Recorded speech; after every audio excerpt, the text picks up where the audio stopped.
நீ வளருவாய், நீ குறுகி போவதில்லை, நீ பெருகுவாய், நீ பெருகுவாய். உன் சத்துருக்களை உன்னிடத்தில் துரத்தி உன் எல்லையை விஸ்தாரமாக்குவேன், உன் எல்லையை விஸ்தாரமாக்குவேன். உன் சத்துருக்களை உன்னிடத்தில் துரத்தி உன் எல்லையை விஸ்தாரமாக்கு. நீதிமான் பனையை போல செழித்து லீபனோன் உள்ள கேதுரு மரத்தை போல வளருவான்.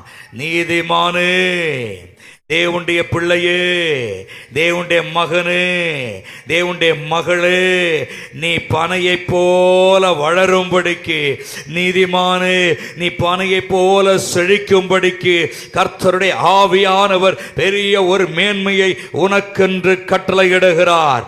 தலைக்கு மேலாய் கரங்களை தட்டி ஆண்டவருடைய நாமத்தை